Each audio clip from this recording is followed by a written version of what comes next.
Halo teman-teman, di tutorial yang ke-18 kita akan belajar bagaimana caranya membuat event startup di FastAPI Framework. Pastikan teman-teman telah mengikuti tutorial sebelumnya di part yang ke-17, kita telah belajar bagaimana caranya membuat background task di FastAPI, dan teman-teman juga bisa mengikuti tutorial lainnya dari awal terkait FastAPI Framework di YouTube channel di Halopino Tutorial. Di sini saya telah mengupload beberapa sampel video tutorial yang bisa teman-teman ikuti. Untuk bisa mengikuti tutorial ini, teman-teman perlu mendownload repositorinya di github.com/halovina/fasapi tutorial. Di sini saya telah mengupload beberapa sampel video code tutorial yang bisa teman-teman ikuti. Dan di tutorial yang ke-18 ini, nanti teman-teman bisa check out dari brand Fasapi Background Task. Oke, kita langsung ke tag editor. Pastikan teman-teman telah mendownload repositorinya. Nanti di sini jika teman-teman sudah mendownload repositorinya, akan ada beberapa folder, file, model, router, dan skema. Kita kembali ke web browser. Di tutorial ini kita akan membahas tentang lifespan event. Ini merupakan cara yang bisa digunakan di FastAPI Framework ketika kita ingin membuat startup atau kita menjalankan sebuah code pada saat pertama kali FastAPI ini dijalankan. Kalau kita lihat di tutorial resminya dari si FastAPI, FastAPI telah menyediakan sebuah library yang bisa kita baca di sini adalah kita bisa menggunakan library contact lib dan mengimport metode async contact manager. Nah, dengan menggunakan library ini kita bisa membuat event live span event di FastAPI. Kita bisa langsung mencobanya. Saya akan mencoba menggunakan cara yang pertama, menggunakan live span. Jadi ada alternatif lain selain live span, yaitu kita bisa menggunakan startup event dan shutdown event. Kita coba menggunakan live span. Jadi teman-teman bisa mengcopy paste ini. Kita bisa copy paste bagian ini. Kita copy paste. Setelah kita copy paste, kita coba bikin di sini sebuah file. Saya namakan filenya lifespancode.py. Copy paste, kita simpan. Nah, ini kita hapus. Kita akan di lifespan code ini kita menyimpan kode-kode yang perlu kita jalankan atau metode yang perlu kita jalankan pada saat FastAPI running pertama kali. Oke, kita sekarang berpindah ke main.py. Kita bisa tambahkan library ini, contact lib import async contact manager. Kita bisa tambahkan ini. Kita tambahkan. Terus kita bisa copy paste bagian ini, ml bikin variabel namanya ml models. Ini tipenya adalah dictionary. Bisa tambahkan. Setelah itu kita bisa membuat dekorator atau membuat fungsi lifespan. Ini kita bisa copy paste. Kita copy paste.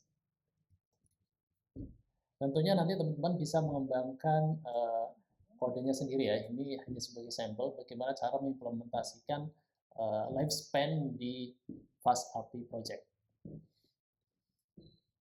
Setelah teman-teman mengcopy paste bagian ini, kita lihat di sini ada dekorator dari metode async contact manager. Ini biasanya kalau di Python itu dinamakan sebagai dekorator. Terus di sini ada metode lifespan atau fungsi lifespan. Ini bisa kita import dulu. Kita import lifespan code yang sudah kita buat, fungsi yang mau kita jalankan di startup. Kita save dulu. Terus kita import lifespan code. Terus kita masukkan di sini. Ini adalah area, jadi ini adalah dictionary yang akan kita tambahkan ke ML model. Jadi bisa kita langsung facts answer to everything. Jadi bisa langsung lifespan code dot fact answer to everything. Jadi nanti teman-teman bisa membuat berbagai macam metode yang atau ya sesuai dengan kebutuhan project teman-teman yang bisa dijalankan di tahap awal ketika kita melakukan running project. Selanjutnya kita akan mencoba menguji coba, kita uji coba dulu apakah berhasil atau enggak, tapi sebelumnya kita perlu menambahkan di sini lifespan ini metode ini kita panggil di sini lifespan itu kita sekarang berpindah ke Python virtual environment.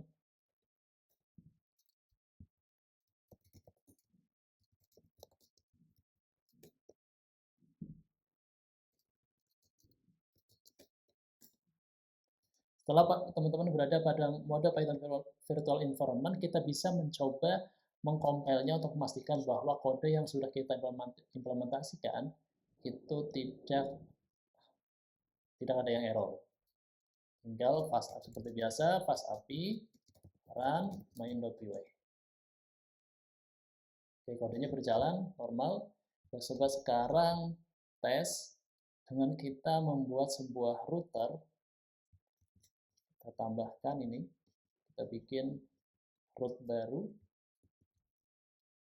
Nah, kalau kita lihat di sini, ini kita perlu modifikasi dari sampelnya resminya Fast API, kita perlu modifikasi bagian ini, kita modifikasi. Misal, jadi bisa dengan cara seperti ini, X parameter ya, ini parameter X. Oke, selanjutnya kita coba run lagi, Fast API run main.py. Fast API run main.py. Setelah itu kita coba jalankan di web browser. Kalau kita lihat tadi di sini tuh kita ada sebuah path URL pertama, base URL, setelah itu ada path prefix, selanjutnya adalah value dari path prefix, setelah itu ada value-nya. Kita tambahkan misalnya di sini kalau bentuknya float, maka kita bisa menambahkan bilangan float 20, misalnya saya setting di sini 20.5. Kesobaran hasilnya adalah resultnya 861, hasilnya adalah bilangan 861 karena dikali dengan 42. Oke, ini otomatis bisa langsung jalan. Jadi apa yang bisa kita coba?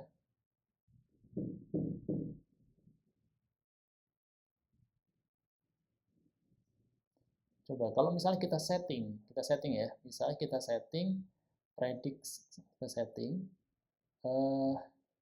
ini kita hapus nih. Misalnya kita hapus, resultnya seperti apa? Kita hapus, resultnya seperti apa? Sekarang kita hapus bagian ini. Kita run dulu.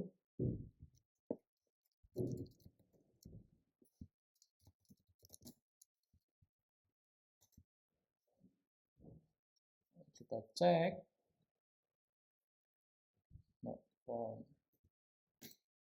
Nah,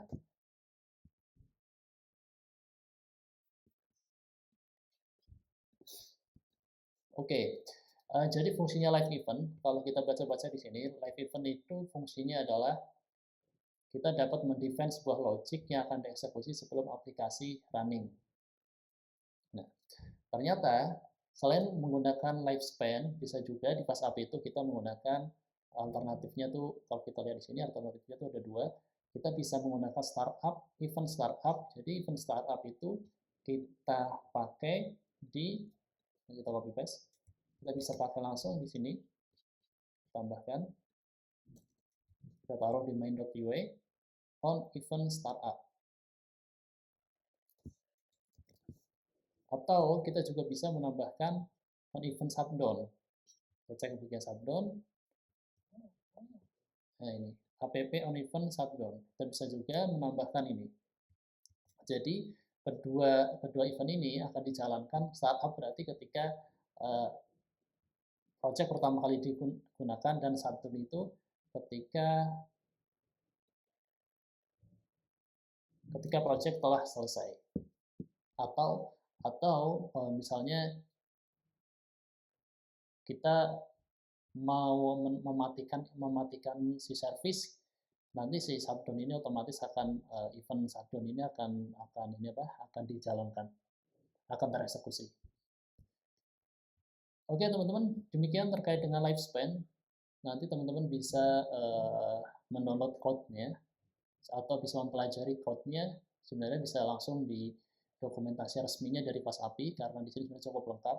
Tapi jika teman-teman ingin belajar dengan berbagai sampel code, nanti teman-teman bisa mendownload repositorinya di FastAPI Tutorial dari Holovina FastAPI Tutorial, dan bisa juga mengikuti video tutorial yang ada di Holovina Tutorial.